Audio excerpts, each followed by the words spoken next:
আসসালামু আলাইকুম ভিউয়ার্স, কেমন আছেন? আশা করি সবাই ভালো আছেন। বন্ধুরা, আজকে একটা ভিডিও নিয়ে চলে আসলাম। অবশ্যই ভিডিওটা দেখবেন, কারণ হোয়াটসঅ্যাপে কিন্তু আমরা অনেক সময় চ্যাট করে থাকি। তো দেখা যাচ্ছে আপনার হোয়াটসঅ্যাপে অনেকগুলো ফ্রেন্ড আছে। এখন একজন যদি একটা এসএমএস করতেছে, তার সাউন্ড হচ্ছে না, আপনার কাছে কোনো নোটিফিকেশন আসতেছে না। দেখা যাচ্ছে ধরুন আমি আপনার ফ্রেন্ড, এখন আপনার কাছে আমি এসএমএস করতেছি, আমি এসএমএস করলে কোনো সাউন্ড হচ্ছে না, অথচ অন্য কোনো ব্যক্তি যদি আপনার কাছে এসএমএস করতেছে, ভয়েস করতেছে, এসএমএস করতেছে, তারপর হচ্ছে আপনার ফটো সেন্ড করতেছে, আপনার হোয়াটসঅ্যাপে কিন্তু সাউন্ড হচ্ছে। বাট আমি যখন এসএমএস করতেছি তখন কিন্তু কোনো সাউন্ড হচ্ছে না। তো এই সমস্যার সমাধান আপনি কিভাবে করবেন এই ভিডিও থেকে শিখতে পারবেন। তো বন্ধুরা, অবশ্যই মোবাইল স্ক্রিনে আলোচনা করব। এরকম নতুন নতুন ভিডিও পাওয়ার জন্য অবশ্যই চ্যানেলটা সাবস্ক্রাইব করে রাখবেন এবং অল নোটিফিকেশন বেল আইকনটি বাজিয়ে রাখবেন। চলে যাচ্ছি মোবাইল স্ক্রিনে, কন্টিনিউ ভিডিওটা দেখতে থাকুন।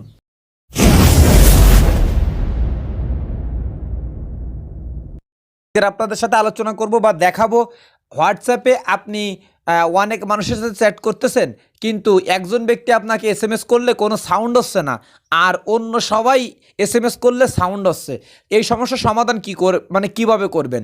ধরুন আপনার একটা প্রিয় ব্যক্তি আছে, সে এসএমএস করলে সাউন্ড হচ্ছে না, কোনো সে ভয়েস করতেছে বা বিভিন্ন ধরনের ফটো সেন্ড করতেছে, আপনার কাছে কোনো সাউন্ড আসে না, কোনো শব্দই শুনতে পান না। কিন্তু আর অন্যান্য যত ব্যক্তি আছে তারা যদি এসএমএস করতেছে তা আপনি কিন্তু শুনতে পারতেছেন।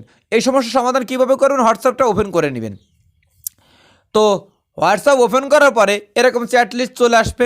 চ্যাট লিস্ট চলে আসার পরে দেখতে পাচ্ছেন আমার এই যে একটা ফ্রেন্ড, এই ফ্রেন্ডটা যদি আমার কাছে এসএমএস করে তাহলে কিন্তু কোনো প্রকার সাউন্ড আমার এখানে আসবে না, ঠিক আছে?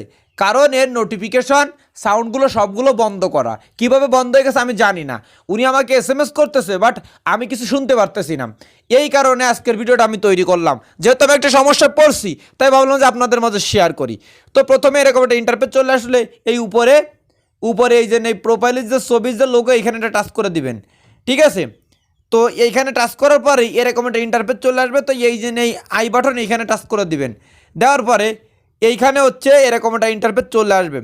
তো আসার পরে এইখানে দেখতে পাচ্ছেন, যদি এইখানে এই অপশানটা চালু হয়ে যায়, মিউট নোটিফিকেশন, এটা যদি চালু হয়ে যায় তাইলে কিন্তু এইখানে চালু হওয়ার পরে এইখানে যদি অলওয়েজ লেখা উঠে চলে যায়, তাহলে কি হবে? উনি যদি এসএমএস করে তাহলে কিন্তু কোনো প্রকার সাউন্ড আমার কাছে আসবে না। তো আপনারা এটা কিন্তু অফ করে দিবেন। তারপর আর একটা বিষয় আছে, সেটা হচ্ছে এই যে কাস্টম নোটিফিকেশন, এটা পরে টাচ করে দিবেন। এটা পরে টাচ করার পরে দেখতে পাচ্ছেন ইউজ কাস্টম নোটিফিকেশন, এটা কিন্তু অফ আছে, এটাকে আপনার টিকমার্ক করে দিবেন। টিকমার্ক করে দেওয়ার পরে এইখানে যে সাউন্ড আছে, এই যে এখানে দেখতে পাচ্ছেন নোটিফিকেশন টোন, এটা যদি আপনি অফ করে দেন তাহলে কিন্তু এই নোটিফিকেশন টোন কিন্তু আপনার ওইখান থেকে যখন এসএমএস দেবে তখন নোটিফিকেশন একটা সাউন্ডটা কিন্তু হবে না।